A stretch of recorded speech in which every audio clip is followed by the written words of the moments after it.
შაკობახზე და გავიგოთ, მას გეგმავს, რატოა ჩამოსული, როდემდეა ჩამოსული, საერთოდ როგორ არის და რა უნდა ცხოვრებაში. ბატონო მიხეილ, თუ შეიძლება შემოვბრძანდით ჩვენთან სტუდიაში. გამარჯობა.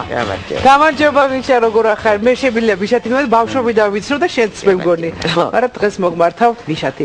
უკვე მეექვსე მიშა ხარ, მეექვსე მიშა შემომატა. პირველად ხარ ток-შოუში. პირველად. საერთოდ. საერთოდ პირველად. არც პარიზში, არც ნიუ-იორკში, არსად. ნიუ-იორკში საერთოდ არ ყოფილი ვარ და არც მოსკოვში, არც პარიზში და არც არსად. მოკლედ ისე რომ პირველად ვარ აქ. დიდი მადლობა. დიდი მადლობა რომ აყვეთ.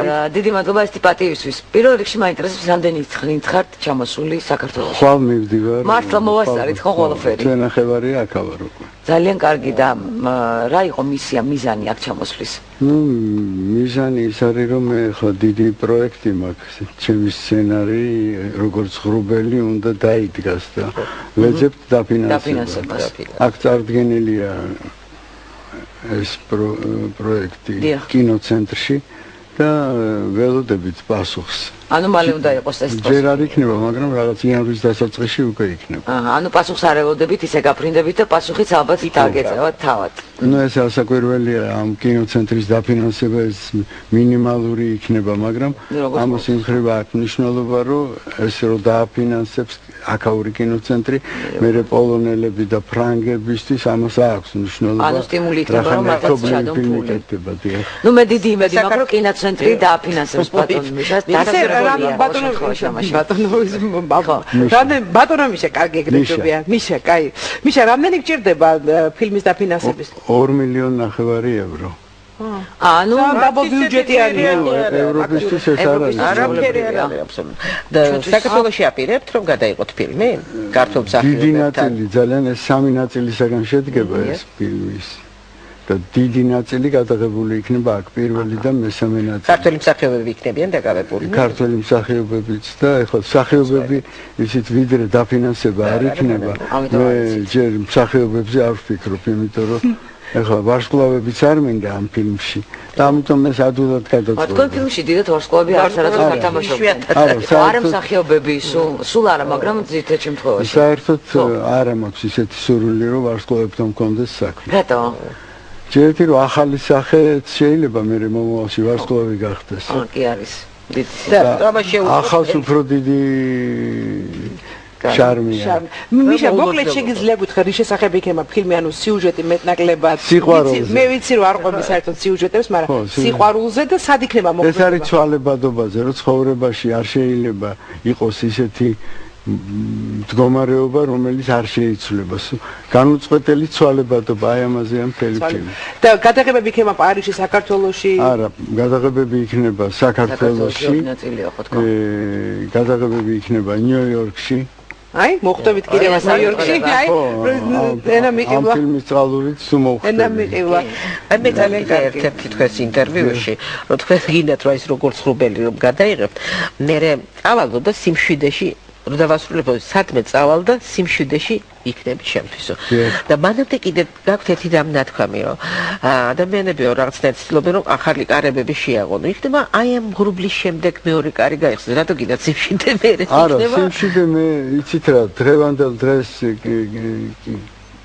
მოღვაწეობა კინემატოგრაფში მაქსიმალურად გართულებულია. რატო ადრე იყო ადვილი თქვენთვის? არა, ადრე ჩემთვის არასდროს არ ყოფილა, მაგრამ ჩემ სცენას როცა არღებულობდნენ და მე მაინც გადაწყვეტილი მქონდა რომ გადავიღებდი, ჩემი კოლეგები მათხოვებდნენ, ზოგი ფირს მაძლევდა, ზოგი აპარატს, ზოგი მომყვებოდა, მეხმარებოდა. ეს ეხლა აღარ არის, სხვა დრო მოვიდა. სხვა დრო მოვიდა. რა ვიცი, მე დიდი იმედი მაქვს რომ გადაიღებთ. იმ ბოლო ფილმზე მინდა კითხოთ, ანუ 2001-ში თუ 2-ში გადაიღეთ პარიზში, რომ უყურებდით ცოტა განცდა დამჭა, რომ ავტობიოგრაფიულია ფილმი. რატომღაც მე ესე წავიკითხე ფილმი. და იქაც ფინალი ისეთია, რომ გადავწყვიტე, რომ აი მიდის სადღაც. რა საიდან მიდიხართ კინოს ტოვებთ, ზოგადად ჩვენ გვემშვიდობებით თუ რაღაც ესეთი განცდა დამრჩა გავყოველი, რომ ამ ბოლო ფილმში სწორედაც რომ არ არის. აი მე ეს განცდა რომ მიდის. ხო. ბოლო ფილმში ის არის, რომ მან ყველაფერი დაკარგა, რაც გააჩნდა. და პირველად გაიგონა ჩიტის ჩიტის უსტენს, ოღონდ არის. არის მის მას. ბოლოს გაიგონებს და იცის რომ რაღაცა მოხდა და აიხედავს ზემოთ ცისკენ, რომ მივხვდა რომ ზემოდან მოხდა რაღაც, მაგრამ პრინციპში ის მაინც ვერაფერს ვერ ხვდება საბოლოოდ. აჰა. და მაინც ამ მოლოდინშია. და ჩიტის ტვენა რა სიმბოლო იყო? ანუ რა გაიგონა მან?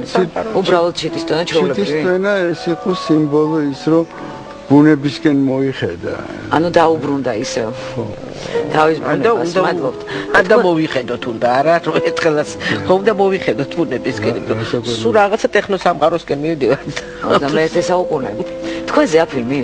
ყველა დამრჩა ეს განწყობა რომ ავტობიოგრაფიულია. არა, მე არ მგონია რომ. რომ სულ გზაში ხართ. ჩემი განცდებია და ეხლა ყველა ფილმი ჩემზე მაქვს გადაკეთებული თუ შეიძლება ასე ითქვას. იმიტომ რომ ჩემი განცდებია შეიძლება ეს ჩემზე არ არის პირდაპირ, მაგრამ ნუ მე მეხება თუ მე ვწერ სცენარს, ესე იგი გამოდის რომ კი. ხარაც მე რო რასაც მე განვიცდი იმას ვწერ. დიახ. ძალიან გაფიხარდა ეგ ამბავი, იმიტომ რომ ადრე ამბობდით რომ მე ნაკლებად მინდა რომ ჩემი ტკივილი მაჩვინეო, არა, ტკივილი არც არის. არ არის ტკივილი? ამ ფილმებში? მე არ მინახავს ეს ფილმი, იცი? არა, არანაირი ტკივილი არ არის. ისა ერთი კითხვა მაქვს, ნუ ტკივილი ეს ვინ როგორ გაიგებს, მაგრამ 30 წლიანი პაუზა. აი ესეთი საოცარი დიდი პაუზა. აი ამ 30 წლის განმავლობაში რა ხდებოდა მიშას სულში და გულში ან რას აკეთებდი ფიზიკურად რას ეწეოდით ჯერ ერთი რომ გაჩერებული არ ყოფილვარ არის რომ სულ რაღაცას ვაკეთებდი წერდი გეგმებს ვაწყობდი მაგრამ ეს გეგმები არ სრულდებოდა თავროზე იდებოდა ხო ну თუ შეიძლება ასე ითქვას რომ თარაზე იდებოდა აი ამ სცენარში რომელსაც ახლა ვიღებ კი არ ვიღებ ვაპირებ გადაღებას ეს ერთხელ იყო უკვე დაფინანსებული საფრანგეთში მაგრამ ჩემმა პროდიუსერმა რაღაც ვიღაცასთან წააგო 1 მილიონი და იმისთვის რომ ფული არ გადაეხადა დახურა თავის სოციეტე და ჩვენც დავრჩით განზე ვაუ ისე რომ მაშინ დიდი წვალებით იყო ეს ყველა ანუ 2 მილიონი მაშინ 2 მილიონი ნახევარი იყო ბოლომდე დაგაფინანსეს ისე რომ რაღაცა რო არ უნდა გამოვიდეს ის არ გამოდის ანუ ისე მოგვიდებით ქორწილს ფილმს რომელზეც თქვენ ამბობთ რომ ფაქტობრივად ეგ ჩემი ცხოვრება არისო ну ქორწილი რა არის ქორწილი ფილმია იმაზე რომ კაცი აწყობს გეგმებს და ამ დროს სხვა გეგმებია ზეციდან დაწერილი ერთი წოვდა ღმერთი ცინოდა და თქვენ თვლით რომ თქვენ ცხოვრება მართლა ესე არის რომ თქვენ გეგმავთ და ამ დროს სხვა რამეა დაწერილი ზემოდან ну ყველა ადამიანი ასე თუ ისე რაღაცა გეგმავს და საქმეც მაგაში არ უნდა დაგეგმო ცხოვრება იოლია ეს დღევანდელი დღით უნდა იცხოვრო მართლა კი აბა თქვენ გამოგდით ბატონო გამოგდით დღევანდელი დღით ცხოვრება დღეს გამომდის ადრე არ გამომდიოდა ანუ ამას ალბათ პრაქტიკა ხო ეს სიბრძნე ეს სიბრძნე ნამდვილი სიბრძნეა მიიღო ცხოვრება როგორც არის და მიყვება ამ წუთში ხო ამ წუთში ეს დრო მოიტანა რამ მოიტანა ეს არის რეალობა და ყველა ადამიანთან მოდის ეს რომ წარსულს ვერ შეეხები იმიტომ რომ ის არ არსებობს როგორც სიზმარი გაქრა მომავალი შენგან არ არის აბსოლუტურად დამოკიდებული და ვერც მომავალს ვერ შეეხები რჩება ეს წუთი და ეს წამი ამ წამის შემადგენელი ნაწილიც არის წარსული და მომავალი და რაღაც წამის რაღაც ხო მაგრამ უხილავი ნაწილი თუ არ დაგეგმე შენი მომავალი არაფერი არ იქნება არა ცოტა ფატალიზმია დღეს აკეთებ შენ საქმეს და ამ წუთით ცხოვრობ ის იგეგმება თავის აგი გრძელდება მერე მე ვიღაცა პროდიუსერი წააგებს და დაგიხურას ფილმი არა ეს რომ დაგეგმება რა არ დაგეგმდა უნდა დაგეგმება სხვებთანაც ეგრე არ არის უნდა გეჩალიჭა მიშა გეჩალიჭი სიტყვა არის შესაძლოა უცხო სიტყვა ხო კარგი სიტყვაა მაგრამ ყველას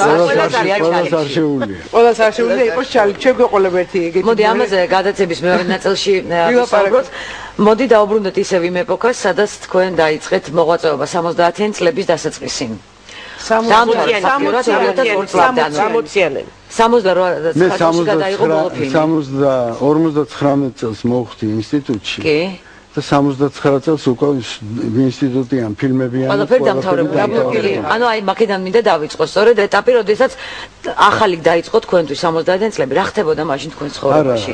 რა საკეთებთ? როცა ჩვენ აგვიგზავნეს უკვე კონკრეტულად მე ამიგზავნეს მუშაობა აი მუსიკოსების შემდეგ სხვა შორის მუსიკოსები ასე მთავრდებოდა. ეს იყო დიდი სრულმეტრაჟიანი ფილმის ბოლო ნოველა.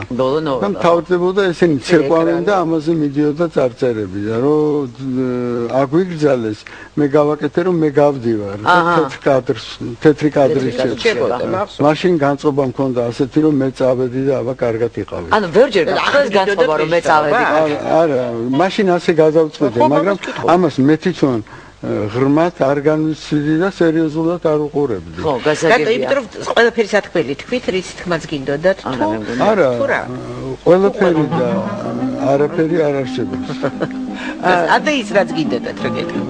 არა, ამ ფილმში ყველაფერი როგორ შეიძლება რომ თქვა, მაგრამ რახან აგვიგზავნეს, ეხლა მე აღარ მქონდა ბრძოლის თავი.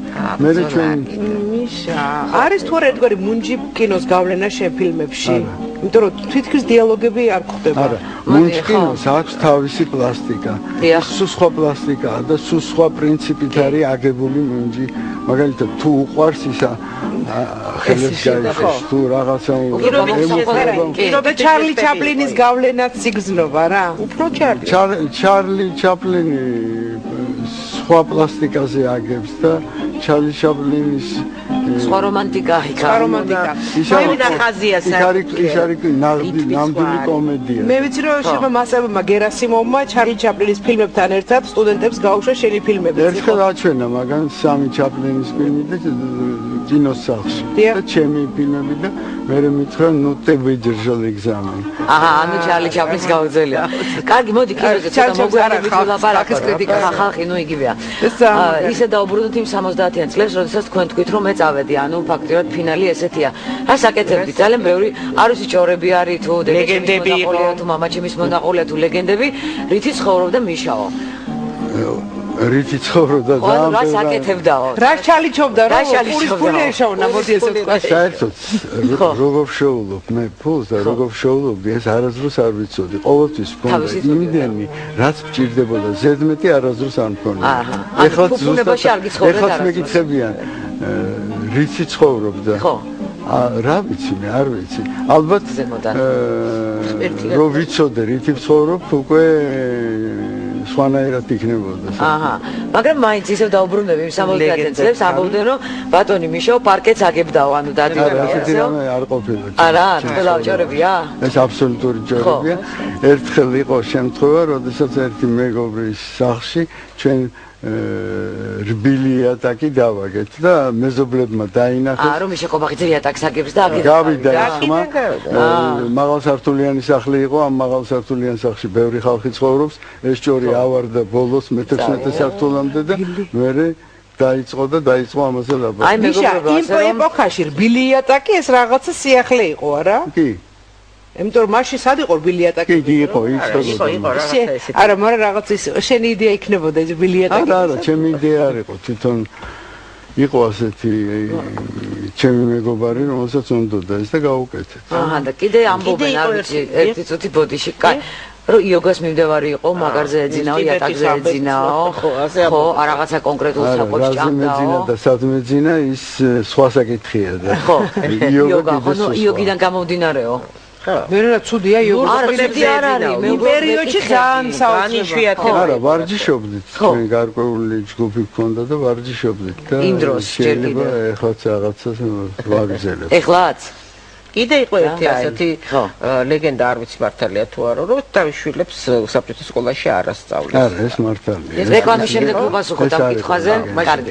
რეკლამის მერე რამდენიმე წუთში დაგი მიხეილ ყობახიძე და ბოლო კითხვა იყო დოდოშკაში თუ შეიძლება დაუსვი ისე. მართალია თუ არა თქვენ შვილებს არ ასწარებთ საბჭოთა სკოლაში და მაინტერესებს რა იყოს პროტესტი იყო. ხო, მოხდა ისე რომ ეს ბავშვები რაღაცა მარტო დარჩნენ და რაღაცა ამდაგმარი. არა, მარტო პირიქით, მარტო არც ერთი არ დარჩა. ეს პროტესტი იყო რაღაც გარკვეული